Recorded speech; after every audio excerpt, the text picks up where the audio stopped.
હવે ટોપિક છે પ્રક્રિયાની આણ્વિકતા એટલે કે મોલિક્યુલારિટી ઓફ ધ રિએક્શન.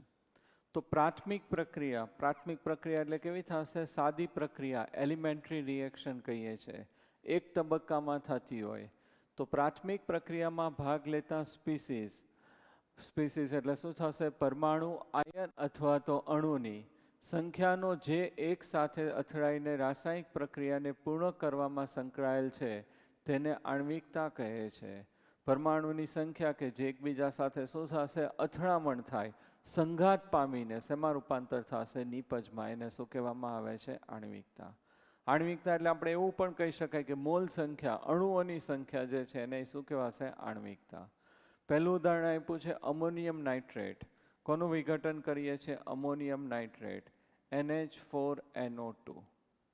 આનું આપણે વિઘટન કરીએ તો અહીંયા જે છે નાઇટ્રોજન છે એ કેટલા છે? 2 છે. તો આપણને શું મળશે? N2 + 2H2O. N2 + 2H2O.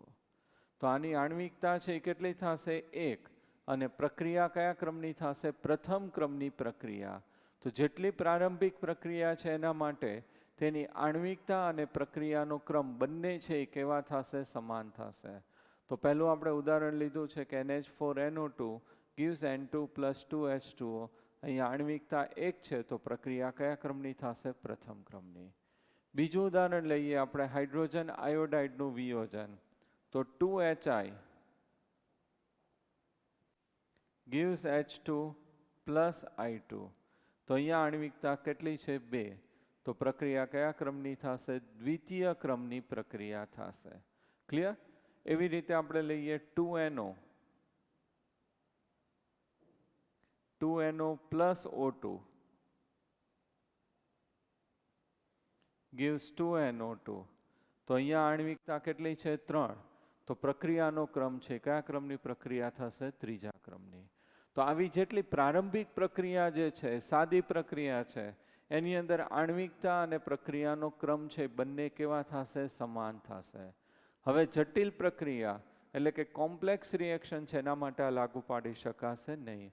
આવું આપણે 1 આણ્વિકતા, 2 આણ્વિકતા અને 3 આણ્વિકતા સુધી લાગુ પાડી શકાય. એનાથી વધારે હોય પ્રક્રિયકો ત્યારે લાગુ પાડી શકાતું નથી. તો અહીંયા આણ્વિકતા 1, પ્રક્રિયાનો ક્રમ 1, આણ્વિકતા 2, પ્રક્રિયાનો ક્રમ 2, આણ્વિકતા કેટલી થશે? 3, પ્રક્રિયા કયા ક્રમની થશે? ત્રીજા ક્રમની. હવે ઉદાહરણ લઈએ છીએ KClO3 + 6FeSO4 + 3H2SO4.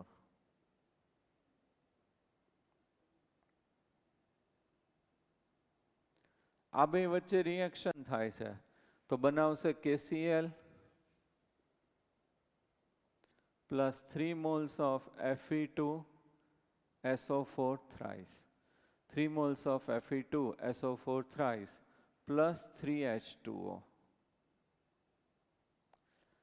તો અહીંયા જો બેલેન્સ થઈ જશે. Fe 6 એટલે અહીંયા 6, SO4 છે આ 6 અને 3 9, 9 થઈ ગયા. તો આની અંદર તમે જુઓ આણ્વિકતા જે છે એ કેટલી થશે? આ 1, આ 6 એટલે 7, 7 અને 3 કેટલા થશે? 10. તો આણ્વિકતા છે કેટલી થશે? 10. પણ પ્રક્રિયા જે છે આવા સમયે છે પ્રારંભિક પ્રક્રિયા નહીં રહી. કેવી પ્રક્રિયા થઈ જશે? જટિલ પ્રક્રિયા, કોમ્પ્લેક્સ રિએક્શન કહેવાય. અને જટિલ પ્રક્રિયા થાય ત્યારે પ્રક્રિયા 1 કરતાં વધારે તબક્કામાં થાય છે. અત્યારે આણ્વિકતા કેટલી છે? 10. પણ આ પ્રક્રિયા છે એ કોમ્પ્લેક્સ રિએક્શન છે, જટિલ પ્રક્રિયા છે, એટલે પ્રક્રિયા 1 કરતાં વધારે તબક્કામાં થશે. અને આની અંદર જે ધીમો તબક્કો હોય એ શું નક્કી કરશે? પ્રક્રિયાનો ક્રમ નક્કી કરશે. એટલે આની આણ્વિકતા 10 છે પણ પ્રક્રિયા કયા ક્રમની છે? દ્વિતીય ક્રમની પ્રક્રિયા છે. ક્લિયર? તો અહીંયા આણ્વિકતા છે એ 10 થશે અને પ્રક્રિયા કયા ક્રમની થાય છે? દ્વિતીય ક્રમની પ્રક્રિયા થાય છે. બીજું ઉદાહરણ લઈએ આપણે H2O2 હાઇડ્રોજન આયોડાઇડનું વિઘટન. તો 2H2O2 I નેગેટિવની હાજરીમાં આલ્કલાઇન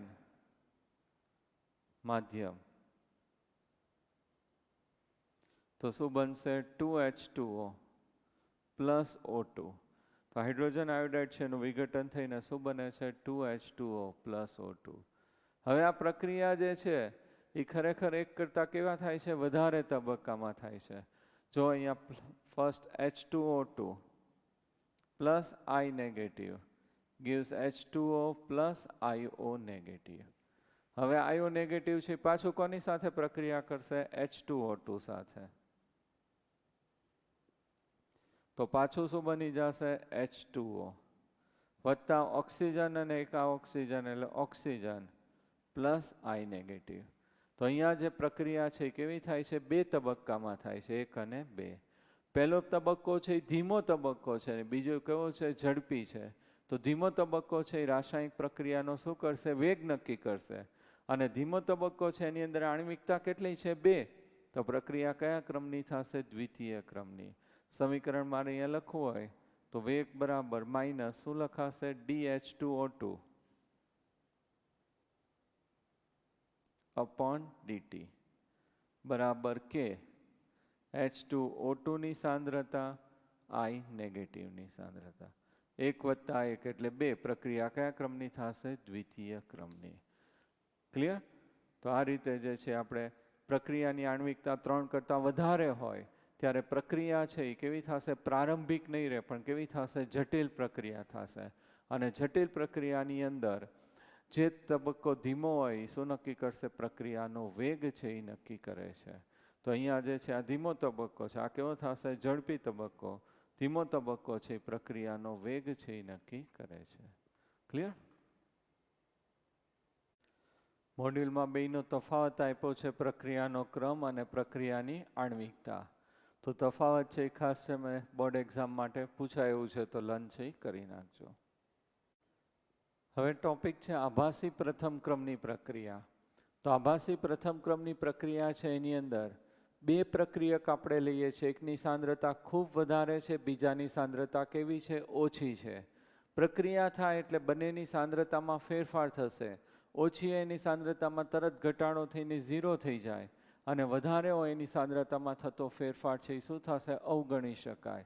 તો પ્રક્રિયા ખરેખર દ્વિતીય ક્રમની હોય પરંતુ આપણને લાગે કેવી કે પ્રક્રિયા પ્રથમ ક્રમની છે અને શું કહેવામાં આવે છે? આભાસી પ્રથમ ક્રમની પ્રક્રિયા. પ્રક્રિયા ખરેખર કયા ક્રમની છે? દ્વિતીય ક્રમની. પરંતુ આપણને લાગે છે કેવી? પ્રથમ ક્રમની. એટલે એને શું કહેવાશે? આભાસી પ્રથમ ક્રમની પ્રક્રિયા. Pseudo first order reaction. તો અહીંયા ઉદાહરણ આપ્યું છે methyl acetate CH3 COO CH3 plus H2O. તો આપણે આનું જે છે એસ્ટર જે છે એનું શું કરીએ છીએ? જળ વિભાજન કરીએ. તો અહીંયા આપણે ઇથાઇલ એસિટેટ પણ લેવાય. મેં કયું લીધું છે? Methyl acetate. તો અહીંયા શું મળશે આપણને? Acetic acid plus methanol. હવે T બરાબર 0 સમયે, T બરાબર કેટલો સમય લઈએ છીએ? 0. તો આની જે સાંદ્રતા આપણે લઈએ છીએ એસ્ટરની 0.01 મોલ. આ કેટલું લઈએ છીએ? 10 મોલ. અને હજી પ્રક્રિયા છે શરૂ થઈ નથી. હવે T સમયે આ જે છે એ છે સીમિત પ્રક્રિયક થઈ જશે. આ આખે આખું છે વપરાઈ જશે. તો આની સાંદ્રતા છે કેટલી થઈ જશે? 0. આટલું વપરાશે 10 - 0.01 એટલે 9.9 મોલ વધેલું રહેશે. અને નિપજ છે આના જેટલી જ ઉત્પન્ન થશે 0.01 મોલ અને 0.01 મોલ. તો અહીંયા જે છે આની સાંદ્રતા છે એ કેવી થઈ જશે? 0. અને આ 10 માંથી કેટલી થાય છે? 9.9. તો આની સાંદ્રતામાં થતો ફેરફાર છે એ શું થઈ જશે? અવગણી શકાય. સમીકરણ આપણે લખવું હોય તો વેગ બરાબર કે H2O ની સાંદ્રતા અને એસ્ટરની સાંદ્રતા બંનેની ઘાત 1 આવે એટલે 1 વત્તા 1 એટલે શું થશે? દ્વિતીય ક્રમની પ્રક્રિયા. પરંતુ અહીં આપણે આની સાંદ્રતામાં થતો ફેરફાર અવગણી નાખીએ છીએ. તો વેગ બરાબર કે CH3 COO CH3 ની સાંદ્રતા. એટલે પ્રક્રિયા કેવી કહેવાશે? પ્રથમ ક્રમની. આને આપણે શું કહીએ છીએ? આભાસી પ્રથમ ક્રમની પ્રક્રિયા. પ્રક્રિયા ખરેખર કયા ક્રમની છે? દ્વિતીય ક્રમની. પરંતુ આપણને લાગે છે કેવી? પ્રથમ ક્રમની. એટલે શું કહેવામાં આવે છે? આભાસી પ્રથમ ક્રમની પ્રક્રિયા. એવું જ એક બીજું ઉદાહરણ આપ્યું છે ખાંડ છે એનું વ્યુત્ક્રમણ.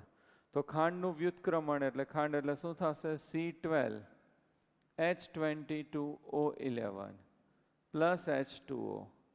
અહીંયા આપણને મળશે C6 H12O6 plus C6 H12O6 glucose plus fructose. અહીંયા આણ્વિકતા કેટલી થશે? 2. તો પ્રક્રિયા કયા ક્રમની થશે? દ્વિતીય ક્રમની. પરંતુ આની સાંદ્રતામાં થતો ફેરફાર આપણે અવગણી નાખીએ છીએ. તો વેગ બરાબર K C12 H22O11. પ્રક્રિયા કયા ક્રમની થશે? પ્રથમ ક્રમની. ખરેખર કયા ક્રમની છે? દ્વિતીય ક્રમની. પરંતુ આપણને લાગે છે કેવી? પ્રથમ ક્રમની. એટલે એને શું કહેવામાં આવે છે? આભાસી પ્રથમ ક્રમની પ્રક્રિયા. ક્લિયર? અત્યારે આ કેટલા પ્રક્રિયકો છે? 2 છે. 2 કરતાં વધારે પ્રક્રિયકો હોય ત્યારે એના માટે છે ઓસ્વાલનો નિયમ છે, ઓસ્વાલ વિલગન પદ્ધતિ અથવા તો ઓસ્વાલની પદ્ધતિ છે વાપરવામાં આવે છે. MCQમાં ક્યાંક આવે તો ખબર હોવી જોઈએ. અત્યારે કેટલા પ્રક્રિયક છે? 2. 2 કરતાં વધારે હોય ત્યારે આપણે આ રીતે ક્રમ નક્કી કરવો હોય તો એને ઓસ્વાલ પદ્ધતિ વાપરવામાં આવે છે. ધારો કે આ રીતે 3 પ્રક્રિયક છે. વેગ બરાબર K A⁻x B⁻y અને C⁻z. હવે આના માટે આપણે વેગ નક્કી કરવો હોય તો આ બેની સાંદ્રતા ખૂબ વધારે લઈ લેવાનો. તો એની સાંદ્રતામાં થતો ફેરફાર છે એ શું થઈ જશે? અવગણી શકાય. તો એ રીતે વેગ છે એ નક્કી થાય. આને આપણે અચલ લઈ લઈએ. આ 2 અચળાંક તો નવો અચળાંક K પ્રાઇમ મૂકી દઈએ અને A⁻x. બી માટે નક્કી કરવું હોય તો A ની C ની સાંદ્રતા વધારે લેવાની. સી માટે નક્કી કરવું હોય તો A અને B ની સાંદ્રતા છે વધારે લેવાય. તો આને ઓસ્વાલ પદ્ધતિ પણ કહેવામાં આવે છે. કેતનભાઈ આગળનું આ કેન્સલ કરીને આ નવું લેજો. આભાસી પ્રથમ ક્રમની પ્રક્રિયા. પ્રક્રિયા છે ખરેખર દ્વિતીય ક્રમની હોય પરંતુ આપણને એવો આભાસ થાય કે પ્રક્રિયા કેવી છે? પ્રથમ ક્રમની. એને શું કહેવામાં આવે છે? આભાસી પ્રથમ ક્રમની પ્રક્રિયા. 2 પ્રક્રિયકો, એકની સાંદ્રતા ખૂબ વધારે હોય, બીજાની સાંદ્રતા કેવી હશે? ઓછી. તો વધારે સાંદ્રતા ધરાવતા અણુ જે હોય એની સાંદ્રતામાં થતો ફેરફાર છે અવગણી શકાય. એને શું કહેવામાં આવે છે? આભાસી પ્રથમ ક્રમની પ્રક્રિયા. ઉદાહરણ છે આપણે જોઈએ, એસ્ટર છે એનું ઉદાહરણ જોઈએ તો CH3 COO C2H5 એટલે શું થશે? Ethyl acetate plus H2O. જળ વિભાજન કરીએ એટલે આપણને શું મળશે? Acetic acid plus ethanol C2H5OH. હવે અહીંયા આણ્વિકતા 2 છે એટલે પ્રક્રિયા કયા ક્રમની થશે? દ્વિતીય ક્રમની થશે. T બરાબર 0 સમયે આની સાંદ્રતા છે 0.01 મોલ છે. આ કેટલી આવશે? 10 મોલ. અને જે પ્રક્રિયા ચાલુ નથી એટલે નિપજોની સાંદ્રતા કેવી આવશે? 0. T સમય પછી આ જે છે એ સીમિત પ્રક્રિયક કહેવાય કારણ કે આની સાંદ્રતા ઓછી છે. આના ઉપર પ્રક્રિયાનો આધાર રહેશે. તો આ સીમિત પ્રક્રિયક છે તો આની સાંદ્રતા છે એ 0 થઈ જશે, આખું વપરાઈ જશે. આ 10 મોલમાંથી કેટલું વપરાશે? 0.01 મોલ. તો બાકી કેટલું વધશે? 9.9 મોલ. અને નિપજ કેટલી ઉત્પન્ન થશે? 0.01 મોલ અને 0.01 મોલ. તો સમીકરણ લખવું હોય તો અત્યારે 2 પ્રક્રિયક છે, આણ્વિકતા 2 છે તો વેગ બરાબર K એસ્ટરની સાંદ્રતા અને H2O ની સાંદ્રતા. હવે આની સાંદ્રતામાં થતો ફેરફાર છે એ શું થશે? અવગણી શકાય. તો આને આપણે અવગણી નાખીએ અને આ અચળાંક અને આને અચળાંક લઈ લઈએ તો વેગ બરાબર શું થઈ જશે? K પ્રાઇમ અને એસ્ટરની સાંદ્રતા. K પ્રાઇમ બરાબર શું આવશે? K ઇન્ટુ H2O ની સાંદ્રતા. તો પ્રક્રિયા ખરેખર કયા ક્રમની છે? દ્વિતીય ક્રમની 1+1. પણ લાગે છે કેવી? પ્રથમ ક્રમની. એટલે એને શું કહેવામાં આવે છે? આભાસી પ્રથમ ક્રમની પ્રક્રિયા. વાસ્તવમાં કેવી છે? દ્વિતીય ક્રમની. પણ એકની સાંદ્રતા વધારે છે એમાં સાંદ્રતામાં થતો ફેરફાર અવગણી નાખીએ એટલે પ્રક્રિયા આપણને કેવી લાગશે? પ્રથમ ક્રમની. એટલે શું કહેશો? આભાસી પ્રથમ ક્રમની પ્રક્રિયા. બીજું ઉદાહરણ આપણે લઈએ છીએ સુક્રોઝનું વ્યુત્ક્રમણ. સુક્રોઝ એટલે શું થશે? C12 H22O11 plus H2O. તેમાં આપણને બે નિપજ મળે છે, ગ્લુકોઝ અને બીજું કયું આવશે? Fructose. C6H12O6 plus C6H12O6, glucose plus fructose. વેગ બરાબર કે સુક્રોઝ C12H22O11 અને H2O ની સાંદ્રતા. બંનેની ઘાત કેટલી આવશે? 1 1. એટલે પ્રક્રિયા છે એ કયા ક્રમની થશે? દ્વિતીય ક્રમની. પરંતુ H2O ની સાંદ્રતામાં થતો ફેરફાર અવગણી નાખીએ તો વેગ બરાબર K પ્રાઇમ C12H22O11. તો પ્રક્રિયા હવે કયા ક્રમની થઈ ગઈ? પ્રથમ ક્રમની. અને K પ્રાઇમ બરાબર K ઇન્ટુ શું થશે? H2O. ઓકે, તો આ જે છે ને શું કહેવામાં આવે છે? આભાસી પ્રથમ ક્રમની પ્રક્રિયા. પ્રક્રિયકો બે હોય પણ બે કરતાં વધારે હોય તો કઈ પદ્ધતિ વાપરવી પડે? ઓસ્વાલ વિલગન પદ્ધતિ. તો એની અંદર એક કરતાં વધારે પ્રક્રિયક હોય, ધારો કે વેગ બરાબર K A⁴x B⁴y અને C⁴z. તો ધારો કે આપણે એ જે છે એનો આપણે વેગ નક્કી કરવો છે, તો આ બેની સાંદ્રતા ખૂબ વધારે લઈ લઈએ, તેમાં થતો ફેરફાર અવગણી શકાય. વેગ બરાબર K પ્રાઇમ A⁴x. તો આ રીતે પ્રક્રિયાનો વેગ છે નક્કી કરાય. તો એને છે ઓસ્વાલ વિલગન પદ્ધતિ કહેવાય. જે ડબલ યુનિટમાં પૂછાય તો આવડવું જોઈએ. ઓકે, પ્રક્રિયાના વેગનો તાપમાન ઉપર આધાર. તાપમાન કઈ રીતે અસર કરે છે એનો અભ્યાસ કરીએ. તો N2O5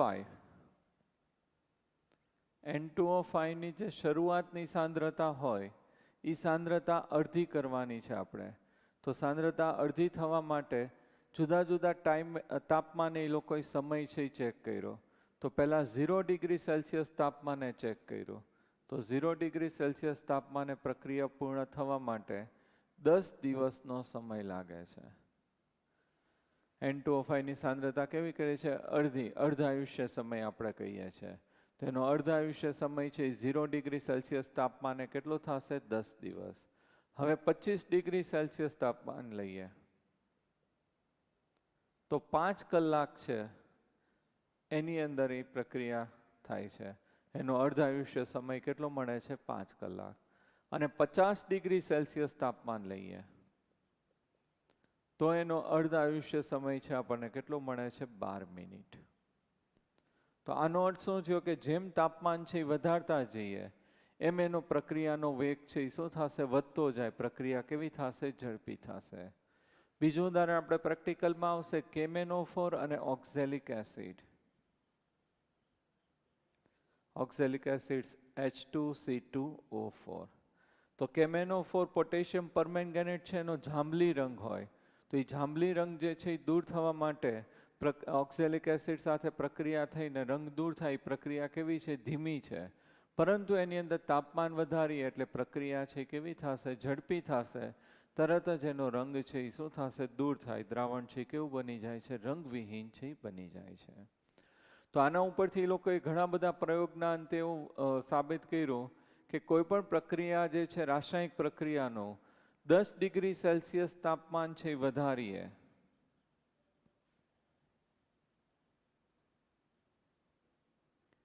પ્રક્રિયાનો વેગ બમણો થાય છે. 10 ડિગ્રી સેલ્સિયસ તાપમાન વધારીએ તો રાસાયણિક પ્રક્રિયા છે એનો વેગ છે એ કેવો થશે? બમણો થશે. કોઈ પણ આવી રીતે એ લોકોએ ઘણા બધા પ્રયોગના અંતે એક આવું તારણ આપ્યું. એટલે MCQમાં આપણે પૂછાય છે કે ધારો કે તાપમાન છે આપણે 30 ડિગ્રી સેલ્સિયસ ફેરફાર કરીએ તો રાસાયણિક પ્રક્રિયાનો વેગમાં કેટલો ફેરફાર થશે? તો અહીંયા આપણે 30 ડિગ્રી વધારીએ તો કેટલું થશે? 3 વાર. તો 2ની કેટલી ઘાત આવશે? 3. તો 2 દુ 4 દુ 8. રાસાયણિક પ્રક્રિયાનો વેગ છે કેટલા ગણો વધશે? 8 ગણો. તો આ રીતે જેટલો ફેરફાર થતો હોય એ તમારે ધ્યાનમાં લઈ લેવાનો. આના ઉપરથી આહેર્નિયસ નામના વૈજ્ઞાનિકે એક સમીકરણ આપ્યું. એને જે છે આહેર્નિયસ સમીકરણ છે કહેવામાં આવે છે. તો આહેર્નિયસ સમીકરણ જે છે K બરાબર a into e raised to minus ea upon RT. કે બરાબર કયું થશે? a into e raised to minus ea upon RT. કે એટલે તો શું થશે? આપણો વેગ અચળાંક, એ તો આપણને ખબર જ છે. એ છે એને શું કહેવામાં આવે છે? આયનીયસ અવયવ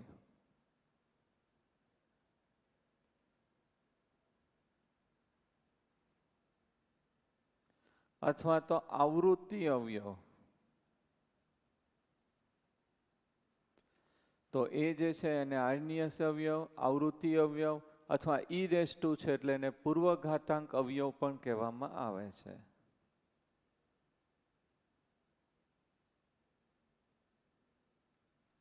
ઈ એટલે શું થશે? સક્રિયકરણ એન્થેલ્પી. કોઈ પણ રાસાયણિક પ્રક્રિયા શરૂ થવા માટે જે ન્યૂનતમ ઉર્જાની જરૂર પડે એને શું કહેવામાં આવે છે? સક્રિયકરણ એન્થેલ્પી. ઈ એ જૂલ પ્રતિ મોલ આપણે લેશું. પછી લોકોએ આપ્યું છે આર એટલે શું થશે? વાયુ અચળાંક.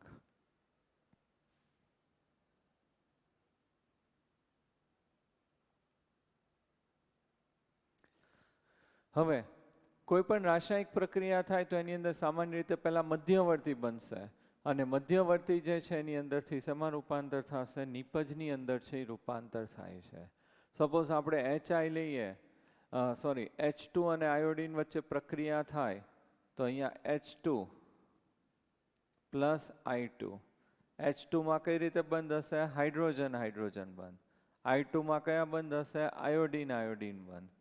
બંને વચ્ચે મધ્યવર્તી બને H અને H, I અને I. અને આ બંધ તૂટે એટલે શું બની જશે? 2HI છે એ બનશે. પછી આ બંધ છે એ તૂટશે, આ રીતે તૂટશે અને શું બનશે? 2HI નિપજ છે એ મળી જાય છે. તો આ મધ્યવર્તી કહેવાય અને મધ્યવર્તીમાંથી શું મળે છે? નિપજ મળે છે. તો અહીંયા જે પ્રક્રિયા છે આપણે બે રીતે છે એ સમજાવીએ છીએ. એક ઉષ્મા શોષક અને બીજું કયું આવશે? ઉષ્મા ક્ષેપક. તો આપણે આલેખ છે લઈએ છીએ સ્થિતિજ ઉર્જા વિરુદ્ધ કયું લઈએ છીએ? પ્રક્રિયા અક્ષ.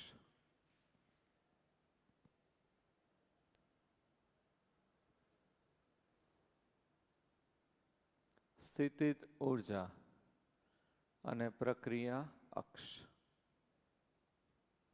તો સ્થિતિજ ઉર્જા વિરુદ્ધ કયું લઈએ છીએ? પ્રક્રિયા અક્ષ.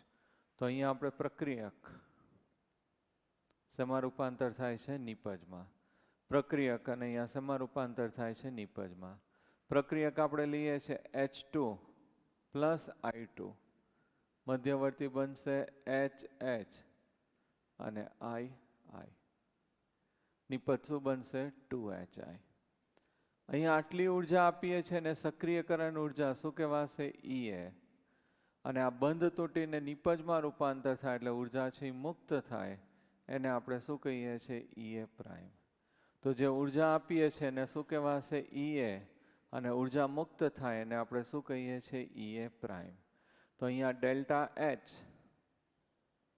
બરાબર શું થશે? EA minus EA prime. આપણે જે ઉર્જા આપીએ છીએ એટલી મુક્ત થાય છે કેવી? વધારે. તો પ્રક્રિયા જે છે કેવી થશે? ઉષ્મા ક્ષેપક પ્રક્રિયા થશે. ઉર્જા જે આપીએ છીએ એના કરતાં ઉર્જા છે કેવી છે? વધારે મુક્ત થાય. તો પ્રક્રિયા કેવું કહેવાશે? ઉષ્મા ક્ષેપક. ડેલ્ટા H બરાબર EA ની કિંમત ઓછી, EA is less than EA prime, એટલે ડેલ્ટા H જે છે કેવું આવશે? નેગેટિવ. પ્રક્રિયા કેવી થશે? ઉષ્મા ક્ષેપક. હવે બીજું ઉદાહરણ લઈએ આપણે. સ્થિતિજ ઉર્જા વિરુદ્ધ શું લઈએ છીએ? પ્રક્રિયા અક્ષ. તો અહીંયા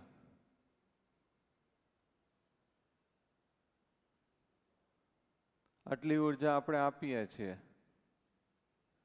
અને પ્રક્રિયક લીધું છે X2 પ્લસ Y2. મધ્યવર્તી બનશે XX અને YY. શું ઉત્પન્ન થશે? 2XY. તો અહીંયા આપીએ છીએ ઉર્જા EA અને મુક્ત કઈ થશે? EA prime. તો આપીએ છીએ વધારે અને મુક્ત કેવી થાય છે? ઓછી. તો અહીંયા જે છે એ કેવી પ્રક્રિયા કહેવાય? ઉષ્મા શોષક. ડેલ્ટા એચ બરાબર E A minus E A prime. E A is greater than E A prime. તો ડેલ્ટા એચ કેવું આવશે? પોઝિટિવ.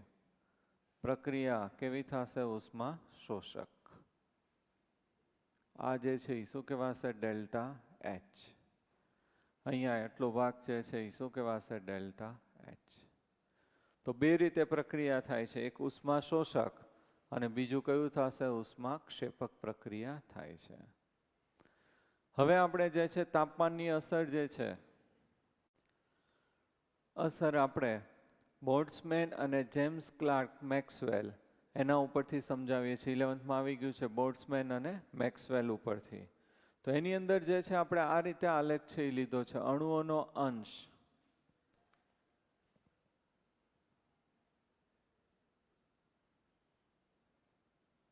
અણુઓનો અંશ એટલે શું થશે? NE upon NT. NE એટલે શું થશે? E ઉર્જા ધરાવતા અણુઓ અને છેદમાં કયા આવશે? કુલ અણુઓની સંખ્યા. વિરુદ્ધ કયો લઈએ છે? ગતિજ ઉર્જા. તો આપણે આલેખ છે આ રીતે લઈએ છીએ. તો અહીંયા વધારે ગતિજ ઉર્જા ધરાવતા અણુઓની સંખ્યા કેવી છે? ઓછી. સોરી, ખૂબ ઓછી. અહીંયા ગતિજ ઉર્જા કેવી હશે? ઓછી. ઓછી ગતિજ ઉર્જા ધરાવતા અણુઓની સંખ્યા ઓછી. વધારે ગતિજ ઉર્જા ધરાવતા અણુઓની સંખ્યા કેવી થશે? ઓછી. અને મધ્યમ ઉર્જા ધરાવતા અણુઓની સંખ્યા કેવી થશે? સૌથી વધારે. તો આપણે અત્યારે શું કહીએ છીએ? સૌથી વધુ સંભાવ્ય ગતિજ ઉર્જા. આ જે ભાગ છે એની અંદર શું થશે? સૌથી વધુ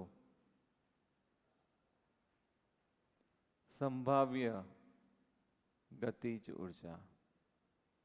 અણુઓ જે છે ઓછી ગતિજ ઉર્જા ધરાવતા અણુઓની સંખ્યા ઓછી, વધારે ગતિજ ઉર્જા ધરાવતા અણુઓની સંખ્યા ઓછી અને મધ્યમ ગતિજ ઉર્જા ધરાવતા અણુઓની સંખ્યા કેવી થશે? સૌથી વધારે. આપણે ક્લાસરૂમમાં ઉદાહરણ લઈએ તો આ બાજુના વિદ્યાર્થીઓ જે છે એકદમ નબળા વિદ્યાર્થી છે, વચ્ચેનો જે માસ છે એ સૌથી વધારે છે, મધ્યમ પ્રકારના છે વિદ્યાર્થી, અને ખૂબ હોશિયાર વિદ્યાર્થીઓની સંખ્યા કેવી છે? ઓછી છે. હવે આપણે છે રિવિઝન કરી આવીએ અત્યારે, તો રિવિઝન થાય એટલે શું થશે? જે નબળા વિદ્યાર્થી છે એ ક્યાં આવી જશે? મધ્યમમાં. મધ્યમવાળા વિદ્યાર્થી છે એ ક્યાં થશે? હોશિયારમાં વયા જશે. તો સેમ અહીંયા જે છે આપણે તાપમાન છે અહીંયા વધારીએ, તો તાપમાન છે એ વધારીએ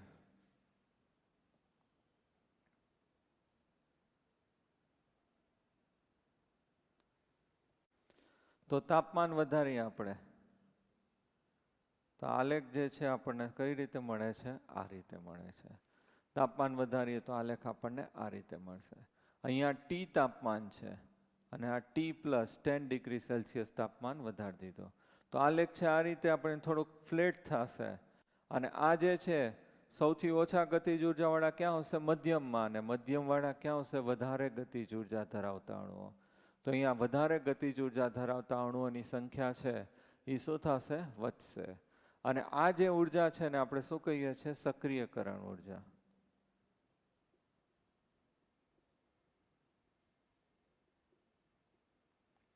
તાપમાન વધારે એટલે સક્રિયકરણ ઉર્જાને ક્રોસ કરી નાખશે અને ગતિજ ઉર્જા છે એ શું થશે? વધશે.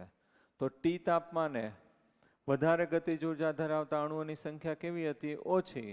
અને તાપમાન વધાર્યું તો એ શું થઈ જશે? વધી જશે. ક્લિયર? તો આવું સિમ્પલ છે એ તમારે યાદ રાખવાનું છે અહીંયા. ઓકે. હવે આપણે જે આયનીય સમીકરણ છે એની અંદર Ln લઈ લઈએ તો શું થઈ જશે? Ln K બરાબર Ln A માઇનસ EA/RT. હવે અહીંયા આપણે આલેખ ડ્રો કરીએ. Ln K વિરુદ્ધ કયો આવશે? 1/T.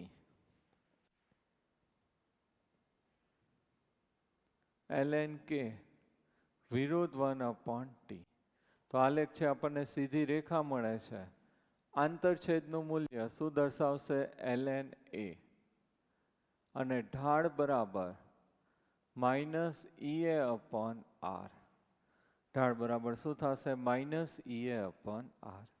તો ખાસ યાદ રાખજો, Ln K વિરુદ્ધ કયો આલેખ લીધો છે? 1/T. આંતરછેદનું મૂલ્ય શું દર્શાવશે? Ln A. અને ઢાળ બરાબર -EA/R. હવે આ જે સમીકરણ છે એની અંદર આપણે જુદા જુદા તાપમાને છે લઈએ તો તાપમાન બદલાય તો એનો વેગ અચળાંક કેનું મૂલ્ય છે એ શું થશે, બદલાશે. તો અહીંયા આપણે છે T1 તાપમાન લઈએ તો વેગ છે એ શું થશે, K1. તો ln K1 ln A -EA/RT1. તાપમાન T2 લઈએ તો ln K2 બરાબર ln A -EA/RT2. બે તફાવત લઈ લઈએ, ln K2 - ln K1.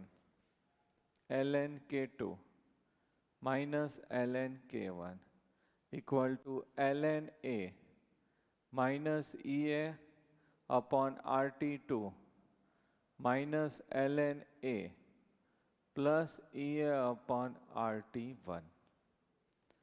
ln A શું થઈ જશે, cancel. ln K2/K1 equal to EA/RT1 minus EA/RT2.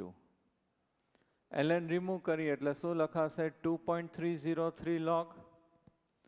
તો 2.303 log K2/K1 equal to common શું નીકળશે, EA/R બ્રેકેટમાં 1/T1 minus 1/T2. 2.303 છે એનાથી આપણે ભાગી નાખીએ તો શું થશે, લેજો. હવે 2.303 છે એનાથી આપણે ડિવાઈડ કરી નાખીએ તો શું થઈ જશે, log K2/K1 equal to EA/2.303R 1/T1 minus 1/T2. તો આયર્નિયસ ઇક્વેશનમાં જે છે ડિફરન્ટ ટેમ્પરેચરનો રિલેશન છે, you have to remember.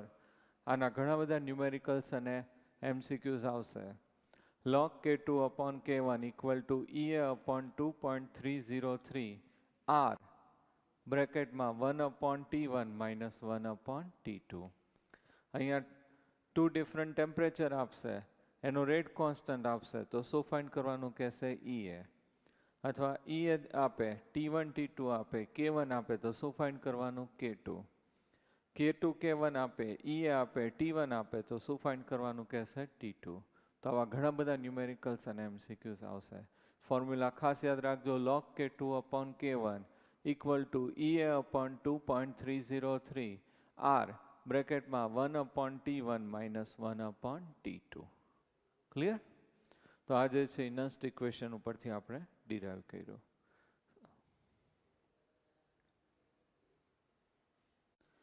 Last છે સેજ ફરી વાર લેજો. ઓકે, તો આ જે છે આપણે આયર્નિયસ ઇક્વેશન ઉપરથી ડિરાઈવ કર્યું છે. ઉદ્દીપકની અસર. તો ઉદ્દીપક છે એ કઈ રીતે કાર્ય કરશે, એની સક્રિયકરણ એન્થેલ્પી છે એ ઘટાડે અને રાસાયણિક પ્રક્રિયાનો વેગ છે એ શું કરશે, વધારશે. ઉદાહરણ લઈએ 2KClO3. એનું વિઘટન થાય એટલે શું બનશે, 2KCl plus 3O2. આ પ્રક્રિયા ખૂબ ધીમી છે, પરંતુ એને આપણે MnO2ની હાજરીમાં પ્રક્રિયા કરીએ તો રાસાયણિક પ્રક્રિયાનો વેગ છે એ શું થશે, વધશે. કેટલાક પદાર્થો એવા હોય છે કે રાસાયણિક પ્રક્રિયાનો વેગ ઘટાડે, એને નિરોધકો અથવા તો ઇન્હિબિટર્સ કહેવામાં આવે છે. આ જે ઉદ્દીપકની જે છે ક્રિયાવિધિ છે આપણે મધ્યવર્તી સંકીર્ણ સિદ્ધાંતના આધારે છે આપણે સમજાવી શકીએ. અહીંયા જે છે આપણે આલેખ દ્વારા સમજીએ તો અહીંયા સ્થિતિજ ઉર્જા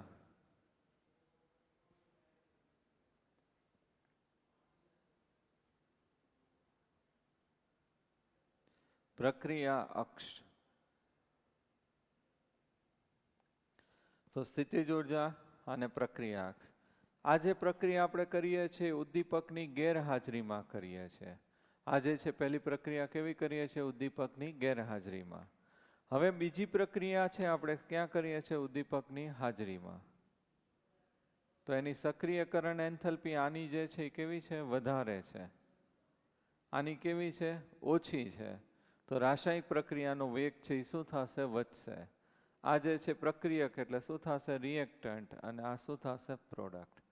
તો તમે ઉદ્દીપકની હાજરીમાં કરો પ્રક્રિયા કે ગેરહાજરીમાં, પરંતુ સંતુલન સમયે પ્રક્રિયકો અને નિપજોની સાંદ્રતા કેવી રહેશે? અચળ. એમાં કોઈ ફેરફાર થશે નહીં. ફક્ત એની સક્રિયકરણ એન્થેલ્પી, એને જે છે આપણે એનર્જી બેરિયર પણ કહીએ છીએ, એનર્જી બેરિયર પણ કહેવામાં આવે છે. તો અહીંયા એનર્જી બેરિયર અથવા તો ઉર્જા અવરોધ કહેવામાં આવે છે. ઉર્જા અવરોધ અથવા એનર્જી બેરિયર છે એ શું કરશે? ઘટાડશે. સક્રિયકરણ એન્થેલ્પી ઘટાડશે અને રાસાયણિક પ્રક્રિયાનો વેગ છે એ વધારશે. નવો વૈકલ્પિક માર્ગ છે એ પસંદ કરશે. જે આપણે જે છે સામાન્ય રસ્તે જતા હોય તો લાંબો રૂટ હોય, શોર્ટકટે જઈએ તો શું થાય? જલ્દી પહોંચાઈ જાય. એમાં આનું જે છે ક્રિયાવિધિ જુદી થઈ જશે. એ વૈકલ્પિક પ્રક્રિયાનો માર્ગ છે પસંદ કરશે. ક્લિયર? રાસાયણિક પ્રક્રિયા જે છે એની અંદર સંઘાતનો સિદ્ધાંત. તો આ જે સિદ્ધાંત છે વૈજ્ઞાનિક મેક્સ સ્ટ્રોટસ અને વિલિયમ લુઈસ નામના વૈજ્ઞાનિકે સમજાવ્યો. એને એવું સ્વીકાર્યું કે પ્રક્રિયક છે એને આપણે ગોળાકાર સ્વરૂપે સ્વીકારેલા છે. હકીકતમાં આ નિયમની મર્યાદા થઈ જશે કે દરેક વખતે પ્રક્રિયક છે ગોળાકાર સ્વરૂપે હોય એવું જરૂરી નથી. અહીંયા એવું અભિધારણામાં એવું સ્વીકાર્યું છે કે પ્રક્રિયક જે છે એ આ રીતે ગોળાકાર સ્વરૂપે હોય છે. હવે પ્રક્રિયા થવા માટે બંને પ્રક્રિયક વચ્ચે સંઘાત એટલે કે અથડામણ થવી જરૂરી છે. બંને પ્રક્રિયક જુદા જુદા પાત્રમાં હોય તો કોઈ પ્રક્રિયા થશે નહીં. તો પહેલું બંને વચ્ચે સંઘાત અથવા તો અથડામણ થવી જરૂરી છે. તો પ્રક્રિયા મિશ્રણમાં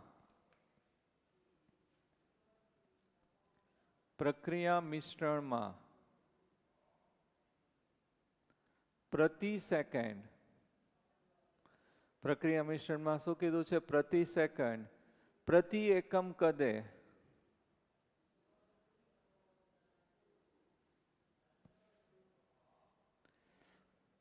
પ્રક્રિયા મિશ્રણમાં પ્રતિ સેકન્ડ પ્રતિ એકમ કદે સંઘાતની સંખ્યાને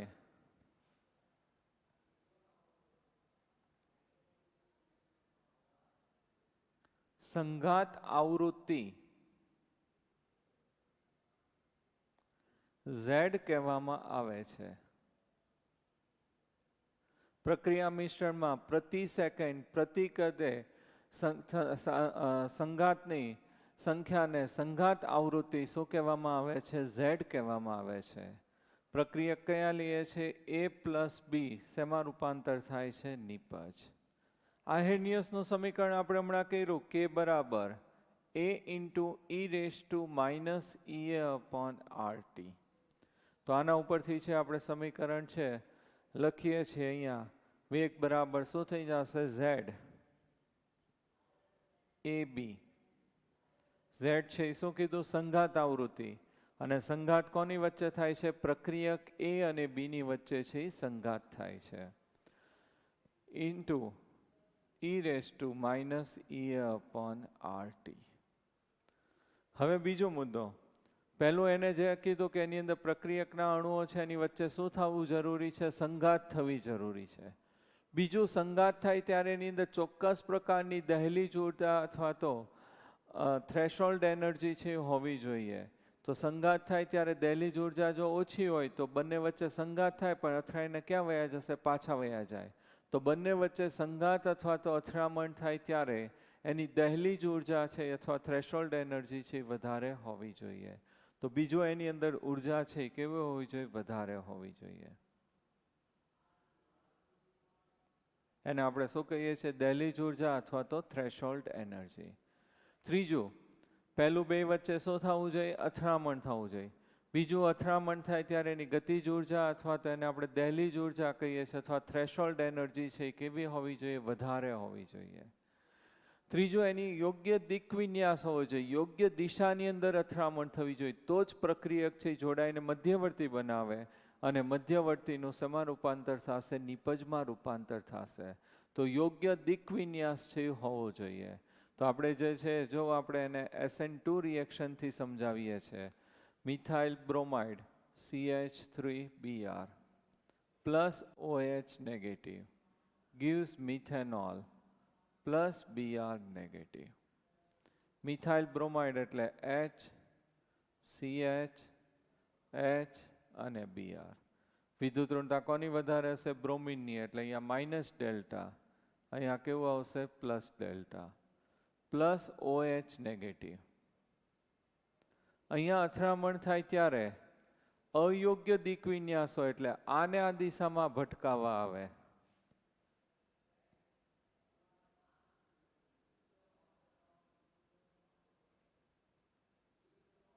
તો અહીંયા ને અહીંયા ભટકાય તો આ બંને ઋણ વીજભાર છે, તો બંને વચ્ચે શું થાય? અપાકર્ષણ થાય, તો નીપજ મળશે નહીં. તો આ અયોગ્ય દિક વિન્યાસ કહેવાય.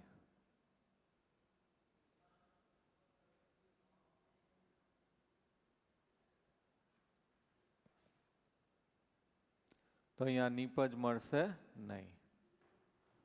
હવે એની જગ્યાએ યોગ્ય દિક વિન્યાસ એટલે અહીંયાથી એટેક કરે તો આ ઋણ વીજભાર અને આ શું થશે? ધન વીજભાર, એટલે તરત એને શું કરશે? આકર્ષશે. તો યોગ્ય દિક વિન્યાસ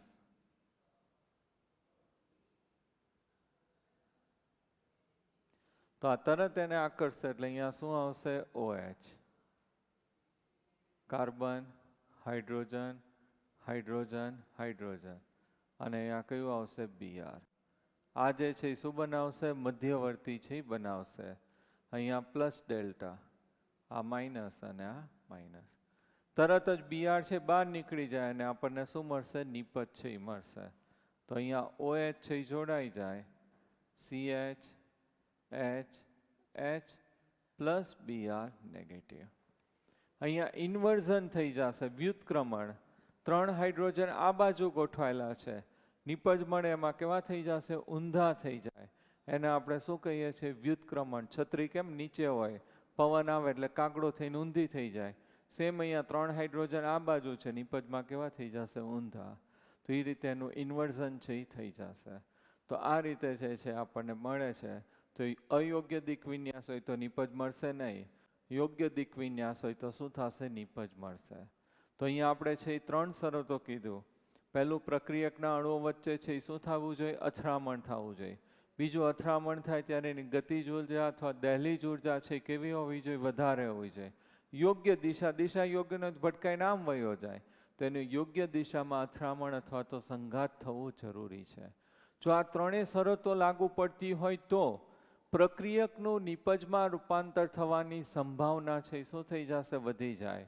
સંભાવનાને ઇંગ્લિશમાં શું કહેવાય છે? પ્રોબેબિલિટી. તો અહીંયા આપણે સંભાવ્ય અવયવ P જે છે આ સમીકરણની અંદર ઉમેરી દઈએ.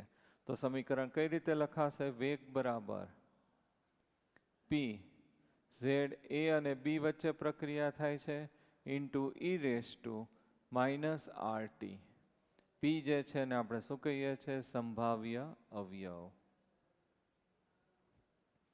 ક્લિયર? તો આ જે છે ને આપણે શું કહીએ છીએ? રાસાયણિક પ્રક્રિયાનો સંઘાતનો સિદ્ધાંત. ઓકે, તો ખાસ છે તમારે યાદ રાખવાનું છે. તો આ ચેપ્ટરને આપણે બધા મેઇન પોઈન્ટ છે એ રિવાઇઝ કરી લીધા છે. હવે એકવાર જે છે તમે પ્રોપરલી રીડ કરી, ખાસ ન્યુમેરિકલ્સ પણ આના કરજો. 0 order, first order, sudo first order અને આહેનિયસ સમીકરણ. મોસ્ટલી આ 4-5 સૂત્રો ઉપરથી જ આપણે બધા ન્યુમેરિકલ્સ છે આવશે અને MCQ છે એ સોલ્વ કરી નાખજો. Thank you very much. Best of luck. Bye bye.